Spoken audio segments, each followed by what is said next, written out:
Seja muito bem-vindo a mais um episódio de Vozes da Fábrica. Estamos aqui com Gustavo Ribeiro Alves, especialista de processo da CNPC. Hoje iremos abordar o tema segurança de processo e gestão de risco na indústria de celulose, essa indústria que eu sou apaixonado. Gustavo, muito bem-vindo a mais esse episódio de Vozes da Fábrica. Precisa estar entranhada dentro da cultura organizacional da empresa.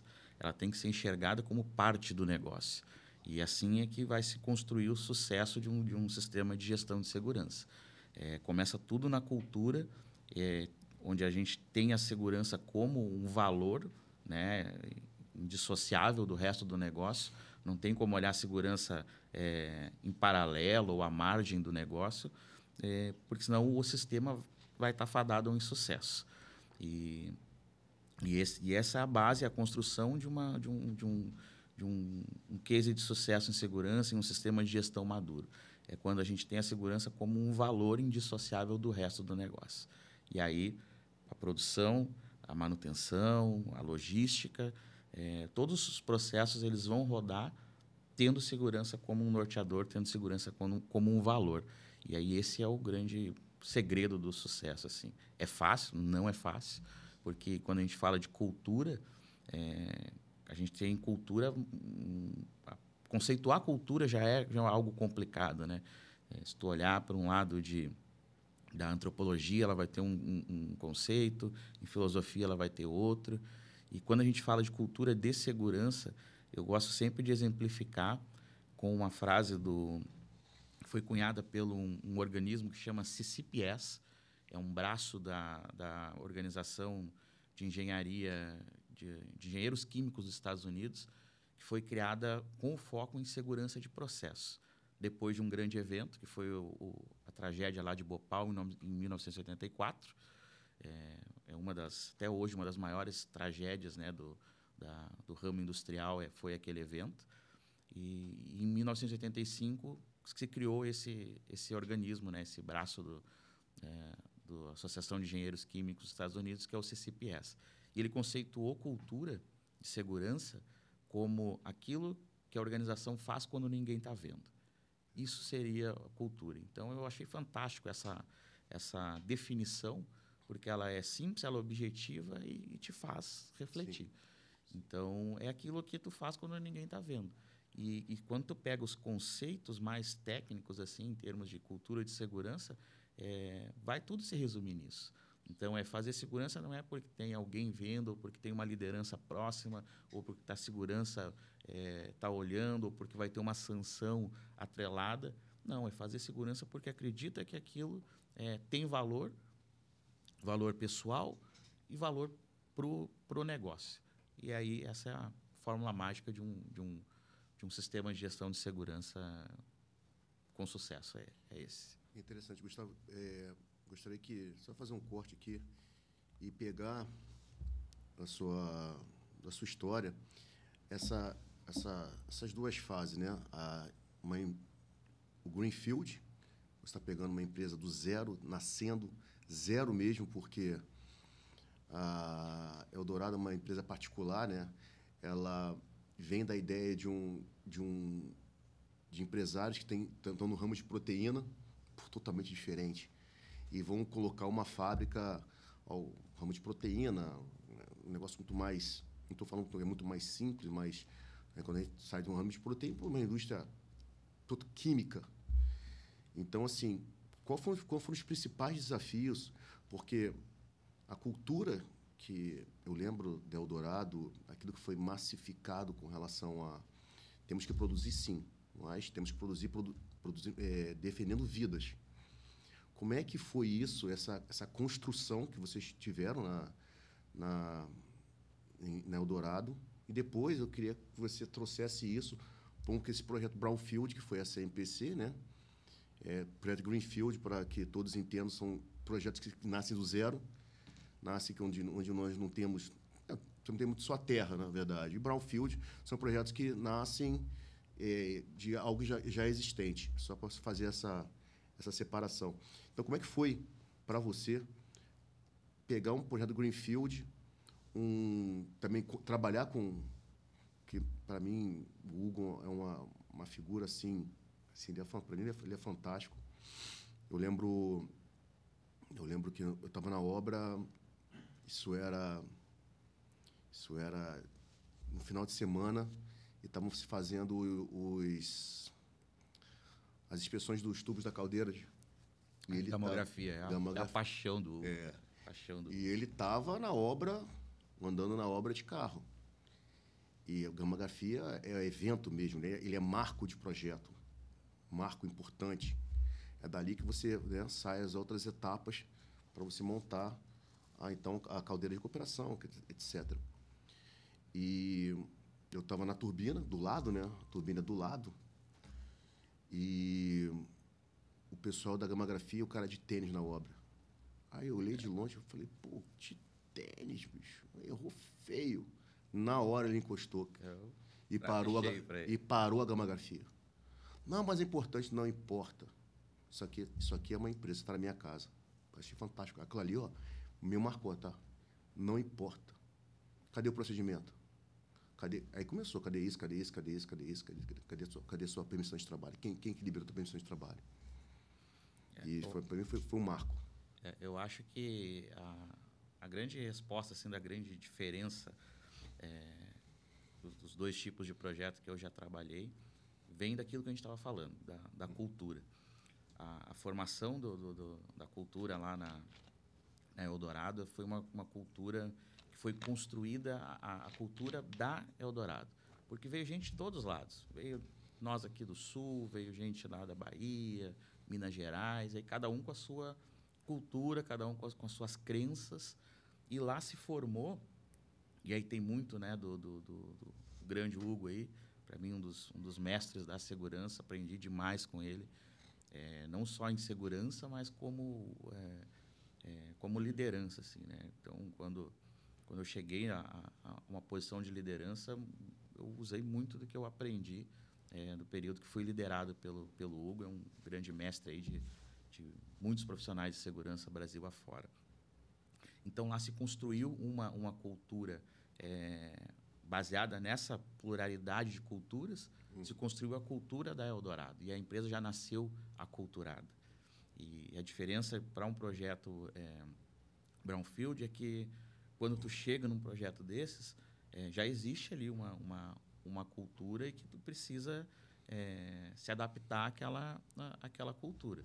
E aí tu vai encontrar resistências, tu vai encontrar barreiras estruturais, organizacionais e até históricas, né, para conseguir fazer essa virada de chave e criar uma cultura de segurança proativa que te leve ao resultado esperado. E aí aqui tem um grande ponto-chave, né, falando de cultura de segurança. Qual que é o resultado, o que é esperado, né, de um sistema de gestão de segurança? E aí muito vem a questão de ausência de acidentes. Não, se não tiver acidentes, meu sistema é um sistema robusto, minha cultura é uma cultura robusta, e isso não é uma verdade absoluta. Claro que o objeto fim do sistema de gestão é que não aconteçam ocorrências, né? Mas o fato de não acontecer ocorrências não significa obrigatoriamente que o teu sistema é maduro ou que a tua cultura é madura. Porque aqui a gente pode estar falando de omissão de relatos. Sim. A gente pode estar falando de uma cultura de medo das pessoas reportarem desvios. Então, o melhor indicador para medir um sistema de gestão não é o número de ocorrências, e sim conformidade com padrões. E aí, a partir da conformidade de padrões, o resultado disso vai desembocar em não ocorrências. E aí tu tem um resultado consolidado baseado no teu método, baseado no teu sistema de gestão. Porque só o número, acidente zero, aí vem aquela questão, né, daquela Sim. placa que a gente vai, na maioria das empresas tem aquela placa, estamos há tantos dias Sim. sem acidentes, né? Aquilo olhando para a cultura de segurança, não é algo positivo. Porque ele trata de um indicador que é reativo. Ou seja, já aconteceu o acidente, já teve materializada a perda. O ideal seria uma placa, estamos há tantos dias, em vez de estar há tantos dias sem acidentes, eliminamos número X de situações de risco, treinamos tantas horas de empregados em segurança. Isso são coisas preventivas e que vai moldando a cultura. Porque se você trabalhar só como reativo, a tua cultura vai ser reativa, teu método vai ser reativo e ele não é o método que tem os melhores resultados. Então, eu acho que essa é a grande diferença dos dois tipos de, de, de situações ali onde eu acabei trabalhando, né? O projeto do zero e e de uma cultura já estabelecida. Muito embora para mim foi mais fácil porque eu nasci dentro de uma cultura, né? Sim. Saí, fiz o projeto do zero e voltei para a mesma cultura que eu já conhecia. Então, para mim foi mais fácil essa permear nesses dois mundos, né? Mas esse é o desafio.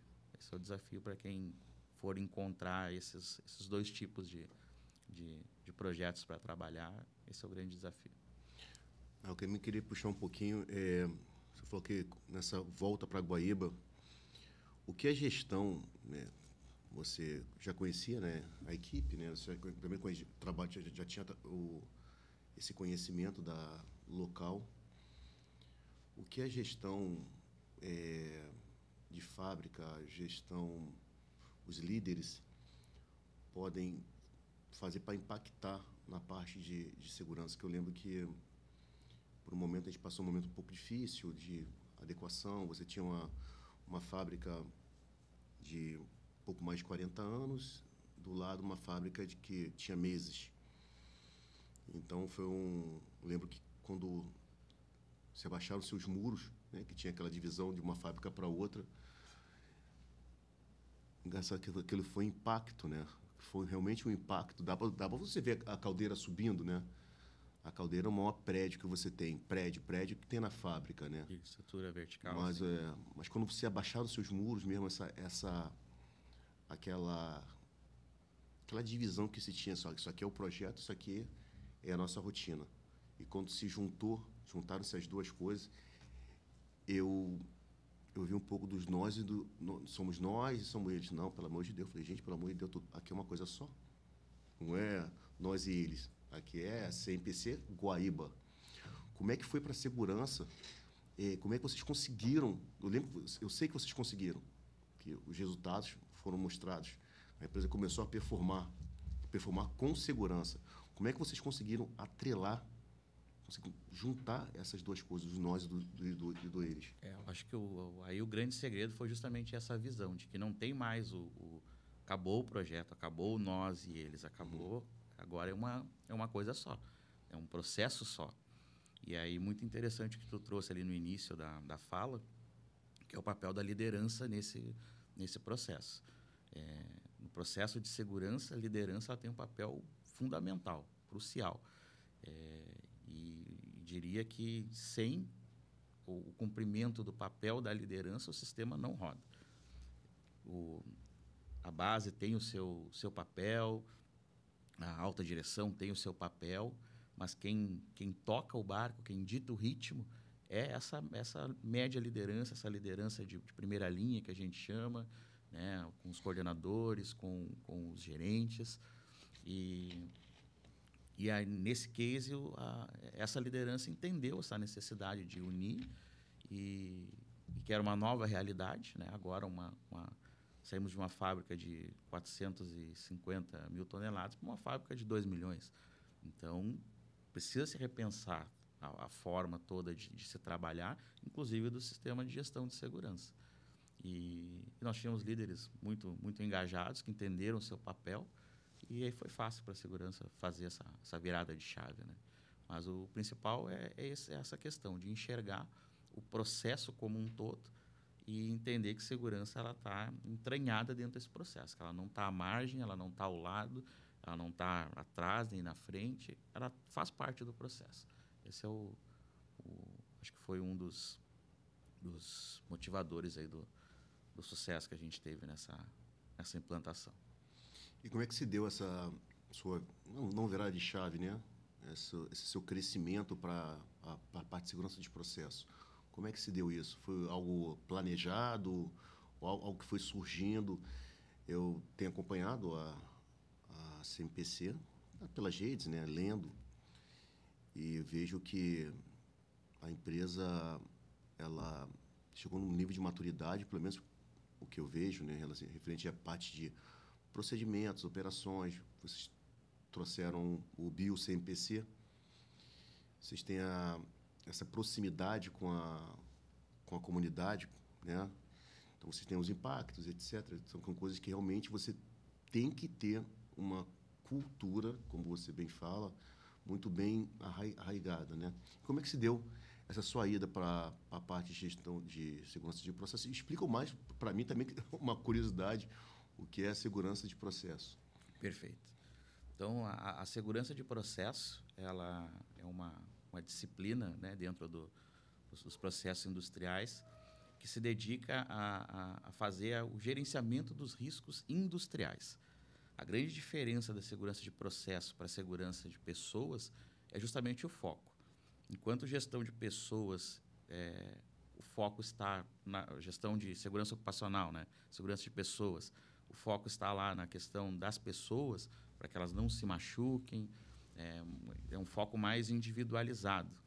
Na segurança de processo, o foco está nos equipamentos, na integridade do processo. E qual é a grande diferença de uma para outra, né? A forma de se trabalhar. Porque enquanto em segurança ocupacional eu tenho uma frequência de ocorrências comparado com segurança de processo, eu tenho uma frequência de ocorrências mais frequente, né? Acontecem mais eventos de segurança ocupacional, entretanto, a gravidade é minimizada. E aí, quando eu estou falando que a gravidade é minimizada, eu não estou minimizando um acidente ou uma fatalidade.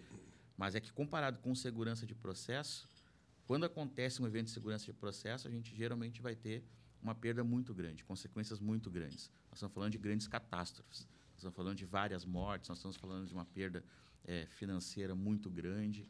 E são eventos que têm uma frequência muito rara.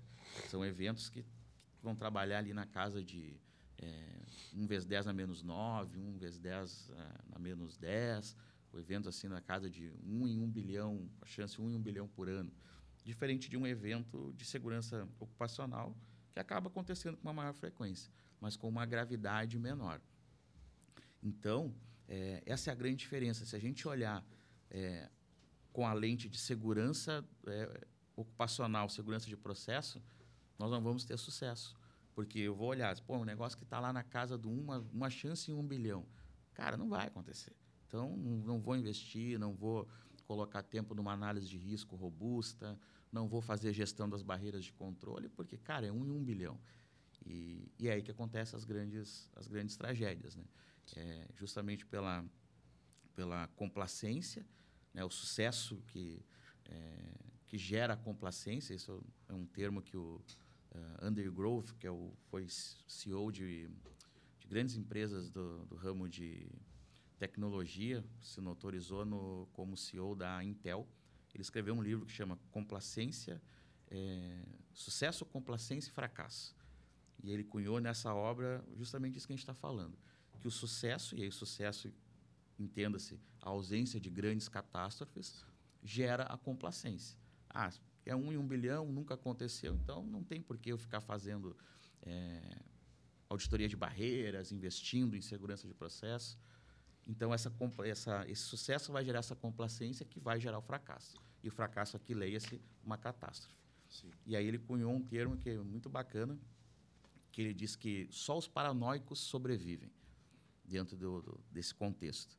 E aí ele traz o que é o paranoico, né? Uma paranoia positiva, que é acreditar que aí são as bases, né, da segurança de processo.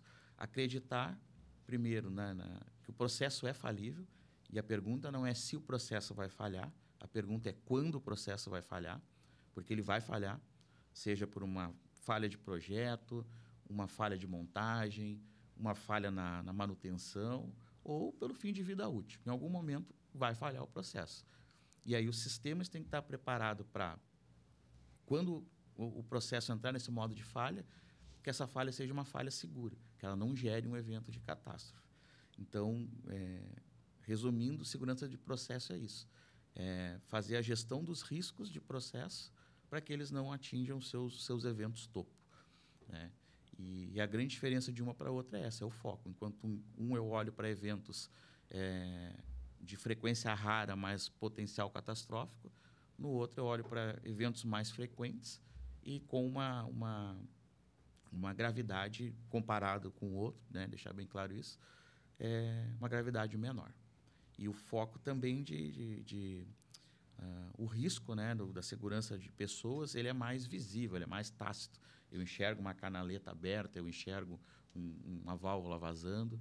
Enquanto segurança de processo, a gente pode estar correndo um risco gigantesco sem estar percebendo. Pode ter um reator, nesse reator a reação ali começa a ficar instável, sobe uma pressão, sobe uma temperatura, e que se eu não tiver as barreiras, né, de instrumentação, de controle, de visualização, alarmes, ele vai explodir, eu não vou nem saber, só vou ver quando explodir. Sim. Então, essa é a grande diferença de uma para outra. E aí, respondendo a tua pergunta, né, eu fiz essa formação em 2023, em segurança de processo, e é uma área que sempre me chamou a atenção, porque eu trabalhei dentro da segurança ocupacional, trabalhei muito tempo com emergência, né, com gestão de equipes de bombeiros, com gestão de planos de emergência. Então, eu busquei um complemento para essa área, e aí acabei me apaixonando e surgiu a oportunidade em 24 de migrar para essa área. E aí eu não pensei duas vezes e hoje estamos com esse desafio aí grande. Aprendizado constante, mas profissionalmente estou muito realizado com essa migração. Eu fico feliz que assim, pensei pela maturidade, né, de enxergar valor, que realmente, como você fala, quando tudo está bem, tudo está bem. É quando acontece alguma coisa que você, de forma reativa, baixam-se... Aí desce todo mundo, né? Aí é aquela correria, às vezes até uma correria um pouco insana, né? E aí surge dinheiro de onde não tem. Então, realmente, eu fico bem feliz com enxergar uma empresa do setor de celulose com essa maturidade. Bacana que tu falou agora sobre o setor. Quando a gente compara segurança de processo, né? Quando a gente compara setores, a gente vai encontrar óleo e gás numa prateleira mais acima, porque até pelo risco, né, do processo. Sim. Óleo e gás, então eles estão mais estruturados em termos de segurança de processo, falando nível Brasil e também mundo. E todos os grandes movimentos de segurança de processo, se a gente pegar a história da segurança de processo, que é uma história nova, né, a gente vai falar dos primeiros sistemas de gestão estruturados, questão de 50 anos para trás. 74, 75, com os primeiros grandes eventos, surgem os primeiros regramentos. Mas aí o óleo e gás já está um pouco mais maturado, né, o sistema de segurança de processo. Celulose e papel está começando uma caminhada, né? Então, agora que a gente começa a ver assim, as empresas se estruturando com equipes, com profissionais dedicados, né, em segurança de processo. Geralmente, segurança de processo ficava como mais uma função dentro da engenharia de processo. Sim. Ou dentro da segurança ocupacional. Então, a gente já começa a ver esses movimentos. E para o setor, isso é muito positivo, porque o setor de celulose e papel ele tem riscos semelhantes ou até maiores que alguns riscos do óleo e gás. A gente trabalha com inventários grandes de químicos, tóxicos. A gente trabalha com inflamáveis, com combustíveis, né? DNCG, que é um dos principais riscos aí em termos de segurança de processo dentro da celulose e papel, e que precisam ser gerenciados e cuidados com esse olhar, né? Uhum. De sistema de gestão de segurança de processo, e não como algo ali junto com uma outra disciplina, com o foco, ou melhor, sem o foco, né? Com a questão de desfocada, com a prioridade para outras disciplinas que não segurança de processo. Então, o setor vem caminhando, vem evoluindo, e eu acho que a gente tem um futuro muito bom aí dentro dos processos, com essas novas fábricas já nascendo com conceitos, né, de segurança de processo, né, design for safety, que é construir a segurança de processo lá na fase de projeto, para que a fábrica já nasça inerentemente segura, né? Então, a gente vê grandes evoluções aí dentro do celulose e papel nesse sentido. Você está falando referente à parte de segurança do processo. Como é que explicar mais? Também para mim é uma aula. Como é que os riscos são mapeados? Como é que isso se dá? Você tem uma... Eu entendo do RASOP, eu entendo do MAPR. Isso está dentro da segurança de processo ou a segurança de processo também utiliza essas ferramentas para dar mais robustez àquilo que vai entregar? A caldeira de recuperação, a gente sempre a pessoa fala, caldeira de recuperação, caldeira de recuperação. Como você falou, digestor, reator, torres de 50 metros, uma cubagem absurda, pressão interna absurda. Pressões altas, então, temperaturas altas. Como é que se dá esse mapeamento de risco? Como é que essa nova disciplina se molda e quais são os principais sponsors? Quem é que tem que bancar isso para que aconteça? Você tem que ter um sponsor, né? Sem dúvida. Senão realmente a coisa não consegue andar e ter robustez. Como é que isso acontece? Sem dúvida. Então, iniciando a resposta, a base da segurança de processo é a análise de risco. Quando a gente pega os modelos de gestão de segurança de processo, os mais usuais, reconhecidos aí mundialmente, o modelo da OSHA, de 14 elementos, o modelo do CCPS, com 20 elementos, eles vão trazer como pilar a análise de perigos e riscos. E aí existem várias ferramentas que são utilizadas para isso. Eu trouxe bem a questão do RASOP, né? É uma das principais, que para quem está assistindo, é leigo, o RASOP é uma técnica de análise de risco semi-quantitativa que olha para os perigos operacionais. Então, ali eu vou olhar as variáveis que podem causar um evento de acidente de processo. Pressão alta, pressão baixa, ausência de fluxo, aumento de temperatura. E isso tudo está dentro desse pilar de avaliação de perigos e riscos. E aí, a partir dele, o próximo pilar vai falar da gestão de risco. Quando a gente fala de gerenciamento de risco, nós estamos respondendo basicamente 3 perguntas. Eu olho para o meu processo e pergunto o que pode dar errado, com que frequência esse erro pode se materializar e se ele se materializar, qual é a consequência. Isso basicamente é a análise de risco. E ela é importante porque é a partir disso aqui que eu vou colocar barreiras. Barreiras de controle, barreiras de prevenção e barreiras de mitigação. Só que para eu colocar barreiras efetivas, eu preciso conhecer o risco, eu preciso quantificar esse risco para poder saber se elas vão ser efetivas ou não. Então, análise de perigos e riscos é a base da segurança de processo. E como tu falou, assim, precisa realmente ter um sponsor. Alguém tem que patrocinar a segurança de processo. E isso precisa ser feito pela alta direção. Todo o resto da cadeia precisa entender que segurança de processo é um valor dentro da organização e porque ela mexe com grandes investimentos, né? As barreiras de controle, para se colocar uma barreira de controle, para manter uma barreira de controle íntegra, a gente está falando de investimento, nós estamos falando de alta tecnologia, nós estamos falando de CAPEX, então precisa ser comprado pela organização e aí tem que ser alta direção e tem que ser top-down para que permeie de top-down enxergar que segurança de processo é um valor dentro da organização.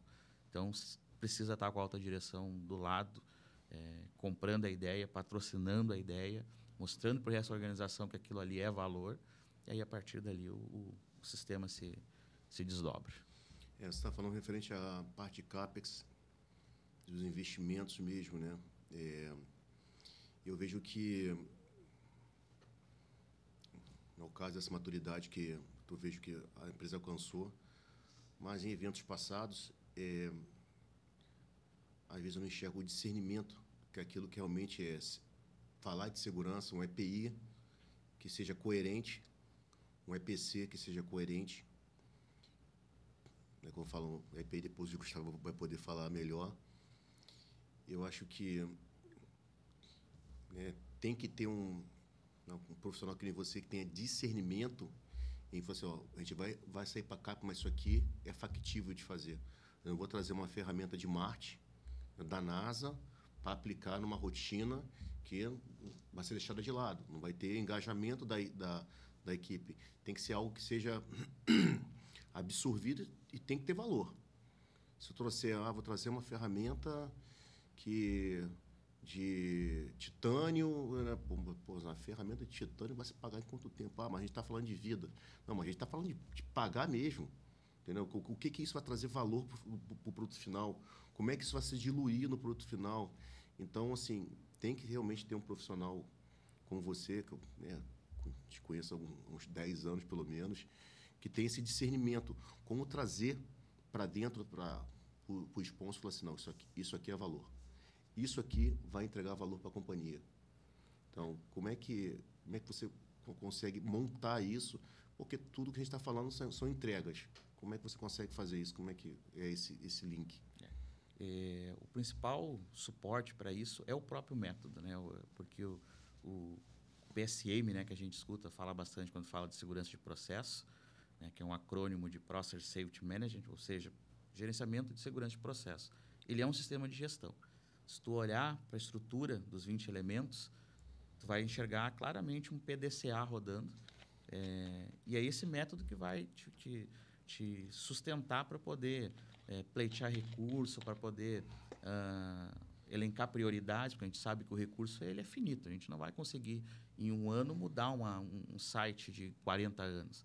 Então, o próprio método, a própria ferramenta vai te ajudar a direcionar, a colimar recurso, a colimar a atenção da organização, da alta direção.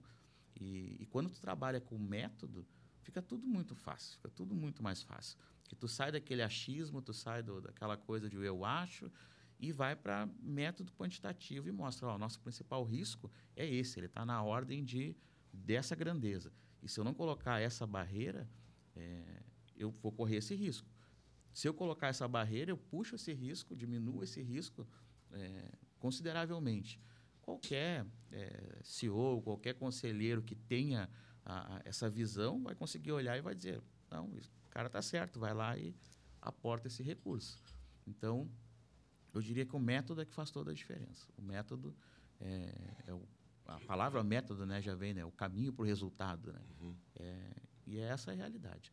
Quando trabalha com método, e existem ferramentas muito robustas, né, de quantificação de risco e de gestão de barreiras de controle que facilitam esse trabalho. E aí fica fácil de fazer essa gestão. E como é que você enxerga esse link? Você fala de autogestão.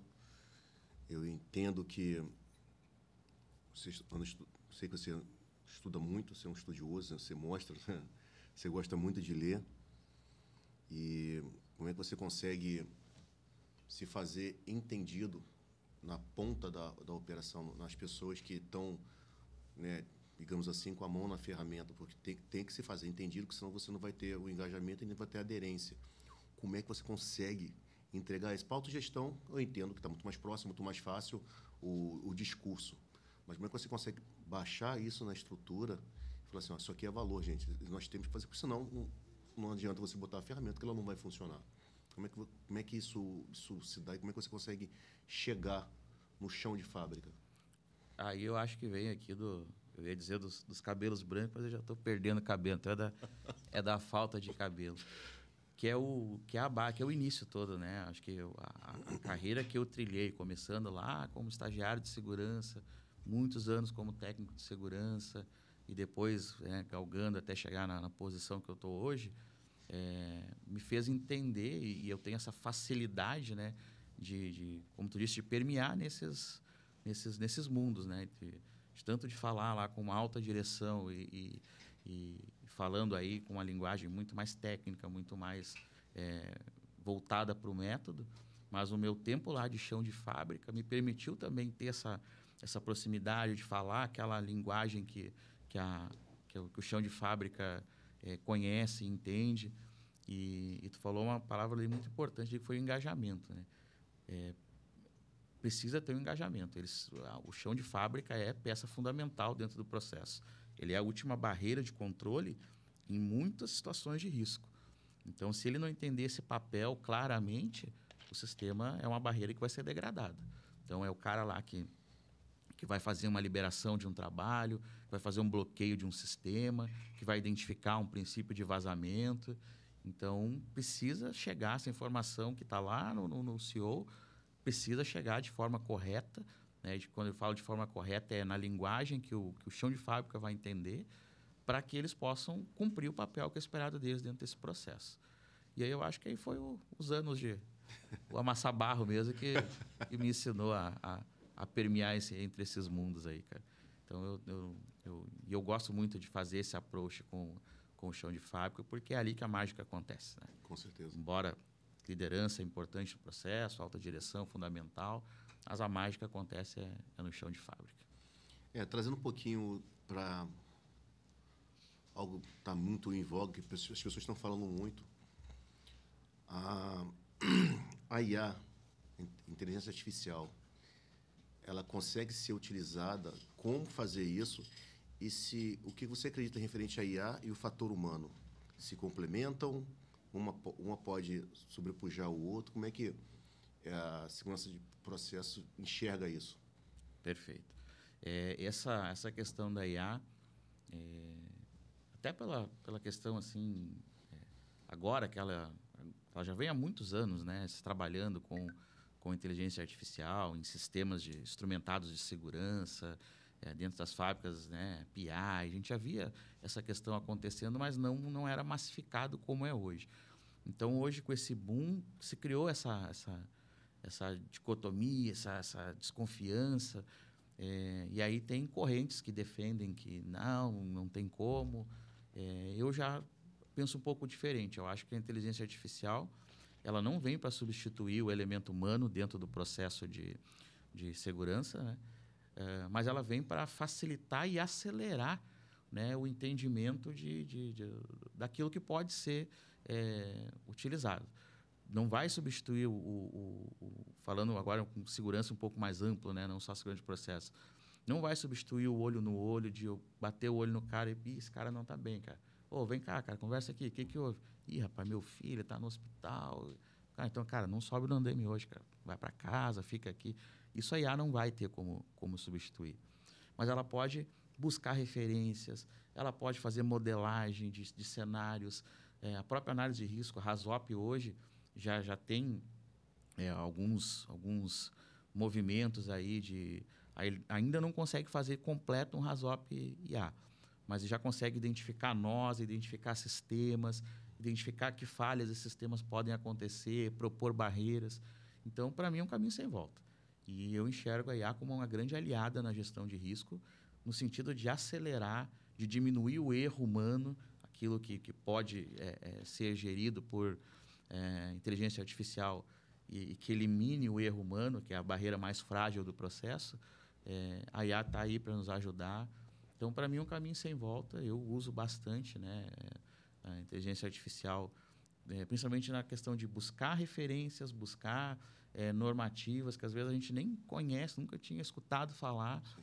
Aparece lá uma normativa lá, finlandesa sobre schedule de tubo, e aí tu vai lá e diz, aqui tem uma boa referência para o meu projeto. Então, para mim, é caminho sem volta. Eu vejo ela como uma grande aliada para a gestão de segurança. É interessante falar isso. Realmente, não vejo muitas pessoas falando. Você tem, né, os blocos, tem muita gente que fala que não, isso aqui vai acabar com o cognitivo, com o poder das pessoas de pensar. Mas eu acredito nisso, em trabalhar junto. Você tem que utilizar realmente a ferramenta para aquilo que ela pode entregar, mas tem que ter o faro humano, né? No final, você tem que ter a experiência, né? Os anos, o cabelo branco, para que você consiga ter esse discernimento no final. Gente, o papo está muito bom. Agradeço demais ao nosso especialista de processo, Gustavo, aqui, assunto, né, falando. Muito obrigado por esse novo episódio de Vozes da Fábrica. Agradeço ao amigo e vamos para o próximo episódio.